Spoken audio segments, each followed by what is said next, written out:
welcome back to Reddit Aliens. I'm John, and as always, thank you so much for being here. A little bit of a dark topic today, let's do it. What's the most shocking, terrifying, or traumatic thing to ever happen to you? Please remember to like, share, and subscribe. One day when I was 13, walking home from school, around the corner I saw smoke in the sky, and I thought, hey, somebody's house is on fire. I couldn't see where the smoke was from at this point yet because there was a building in the way. Then, when I actually got past the corner, I saw a lot of people from my school who had gathered on the footpath, and there was some obvious commotion. When I finally got into a spot where I could see people, I saw this lady in her front yard on fire. I'm talking about her whole body from head to toe, engulfed in flames, and she was just standing there screaming.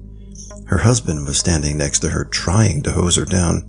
By trying, I mean the water coming out of his garden hose was about as much as my pee stream. I remember thinking, what the F? Turn the water up and make her roll on the grass.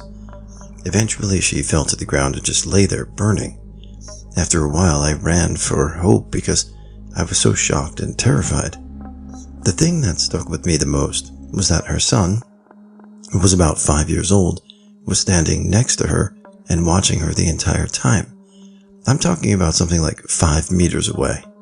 For a long time afterwards, when I would walk past that house on my way to and from school, there was a black patch of grass where she fell and burned. I later found out her husband was cheating on her and mistreating her at home, and she bought some petrol, poured it over herself, and struck a match. It made sense why he didn't really try to save her or seemed devastated. He just stood there like he was watering a plant, so calm and so little water. She suffered third-degree burns to 90% of her body and died. About a week after the incident, there was a funeral, but that black patch of grass remained for almost 2 months. DR. Walking home from school, I saw a woman douse herself in gasoline and burn to death her front yard. My buddy and I were driving down State in Salt Lake City around 2 a.m. There are many bars close to downtown, and as we were passing one, we saw this little blonde girl hop on a motorcycle with no helmet, cruise out of the parking lot, and start hauling ass down the street. We were about 20 feet behind her when she was going under an overpass, I-80. She must not have seen the red light right after the bridge, but she T-boned a silver Jeep that was coming off the freeway. The girl on the motorcycle must have been doing about 45 miles per hour. She was sent flying over the Jeep into oncoming traffic on the other side of the road. With me being right behind her, I slammed on my brakes and hopped out of my car to see if I could help. I had dispatch on the line while I was running up to her. Her leg was contorted behind her head, with her head bleeding horribly. She died at the scene. I sold my Harley the next day. I'm going to try and keep this as short as possible. I was working in a nursing home last December, and one of my patients was only 27 years old. His mental and physical state were at almost the lowest level possible. He was completely paralyzed, and it was very difficult to tell if he understood us. He appeared to be only responsive to pain stimuli. He was fed through a feeding tube, and was completely dependent, obviously. About a year before, he was working at a factory, and an automatic door closed down on top of his skull, cutting off the oxygen from his brain for 10 minutes. This is how he ended up there in the first place. All around the room, you saw pictures of his beautiful wife and his young son. All of that was said to say this: even though it is not clear if he regularly understands anything but physical discomfort, it is known that he does understand one thing. His son was only 2 years old when he was brought to the nursing home to see his dad. And when his dad saw him, the dad cried. The saddest thing I ever saw. It gives me chills to type it out. I can only imagine what he thought about how much he loved and missed him, and how much he had planned for him. He can no longer hug, kiss, or hold him. How he can't even tell him he loves him, even though he's right there in the same room with him. How he can do nothing to provide for him or keep him safe. He would never even throw a baseball with this boy. I'm going to stop now because I'm going close to crying myself. When I was about 8 years old, I saw my grandpa trip over and crack his head open on the pavement in our backyard. I just remember seeing all the blood pouring out of his ear and screaming as I watched my parents try and help, while they called the ambulance. I was meant to be holding his hand, but I decided to race to the door instead, and literally, just as I turned around to see where he was, I got to see him fall. When I was very young, I saw a UPS-like truck crash. It was on this little road next to a lake. There was a wall on the other side of the road, and he hit it. He came out of the truck and hit the wall. Me and a few other cars were stuck due to the crash. We had no way to turn around. The man had lost a great portion of the left side of his head, but was still alive and conscious. A cop showed up first on the scene. The ambulance was not there. It was going to take a while since this was out in the middle of nowhere. The driver was screaming and begging the cop to shoot him, to just end it. This went on for a few minutes. The cop was freaking out and crying, and the driver was screaming. My mom was trying to cover my face and ears, but I heard and saw enough to still see it. I remember the sound of both of their voices. The echo of the wall and the quiet of the lake made it so much worse. The cop did it. He shot him. He just fell down on his knees and cried and screamed. It didn't break. It was combined into one unending howl. The whole incident was short, but it felt like forever. I remember every bit of it, the colors and sounds. I really wish I couldn't. Did this happen a really long time ago, or in another country? Because I'm pretty sure cops can't shoot people as a mercy killing. It's pretty wild. This story is my mom's. When she was around 10 years old, there was a large earthquake in Nicaragua, which resulted in the death of thousands. She managed to get out of the rubble and sit on the curb. Her next-door neighbor was taken from her house pronounced dead and dumped on the curb next to my mom. The most traumatizing thing for her, though, was when guys were stealing the woman's jewelry and cutting her fingers to get to her rings. When I was around 14, I was hanging out with two of my cousins who were brothers. They got into a fight. I don't really remember what, but my younger cousin says to his older brother, "I effing hate you, don't touch me," and runs off. I remember thinking I should probably chase him, but I didn't. Well, days go by, and no one sees him. His mom starts frantically looking for him. Well, days turn into months. Rumors start to fly. People see him in random places. Most people thought he just ran away.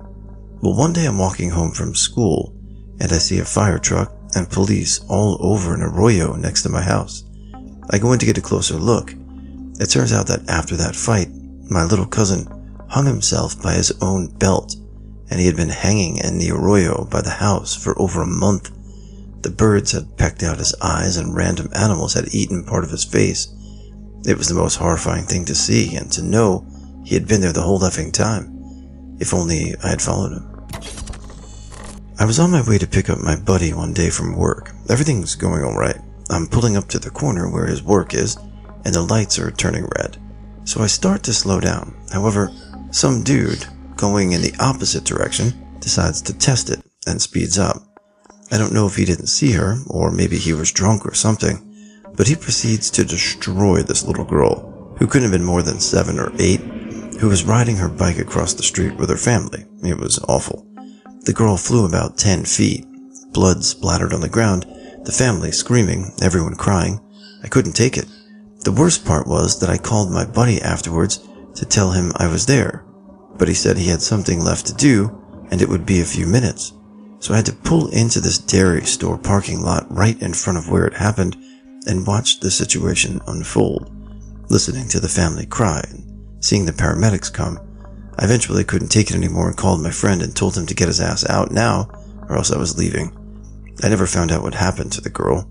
I never bothered to read the local newspapers. I just hoped she was alright. When I was about 12 years old, I was home alone on a Friday night playing computer games. I noticed a spider crawling on my desk, so in a most natural fashion, I took off my shoe and gave it a good old thwacking. When I lifted the shoe up, approximately 50 baby spiders scurried out in all directions from their mommy's corpse.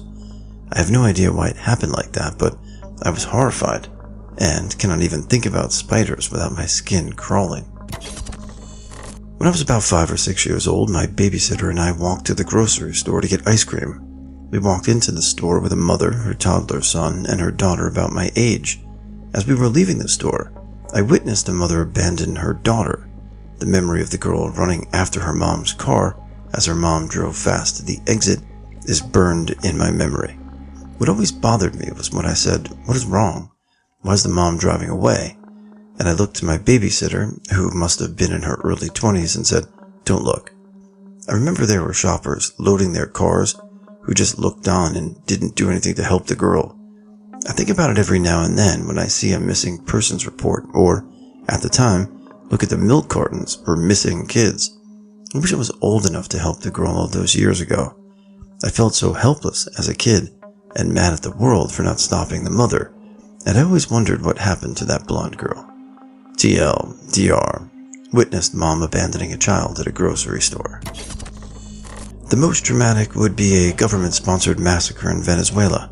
There was a peaceful protest April 11th of 2002, if memory serves correctly, and the government along with paramilitary forces started shooting at the protesters. My parents were at those protests. I couldn't get into contact with them. While on live television from my aunt's house, I was seeing people getting shot to death. I was 9. It was definitely not as dramatic as yours, but I found it terrifying. I was working at a tiki bar on the beach. It was spring break, and a young group of kids were drinking pretty heavily. I wasn't waiting on them. They were all the way on the other side of the patio from where I was, but you couldn't miss them. They were loud and rowdy. At the end of the patio, we had a set of concrete steps leading down to the beach. The next thing I knew, they had picked up one of our friends upside down and were heading from the beach to those steps. I didn't see what happened, but I heard it. Halfway down the steps, they dropped him. It sounded like a watermelon falling and breaking open. His skull was crushed. I don't know what happened after, if he lived or died, but that sound will haunt me forever. When I was 12, I was standing on the curb waiting for a car to pass across the street. A man was crossing from the other side, and the car never saw him. He was hit by a Nissan Maxima, went underneath the car, and came out the backside, not 5 feet from where I was standing.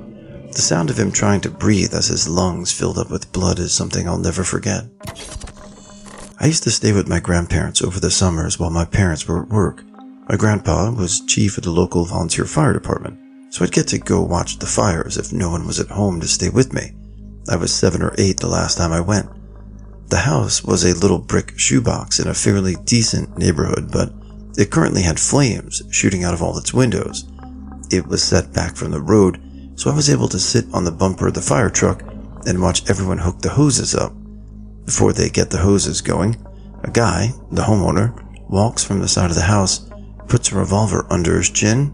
Pow! I don't know what happened after that. I was scooped up and thrown back in the truck. I asked about this when I was older. Apparently the guy was a single and depressed taxidermist and had set fire to himself and turning his pets loose. When my dad was dying of cancer, he was so weak that we had to get a private ambulance service to take him home so he could die there.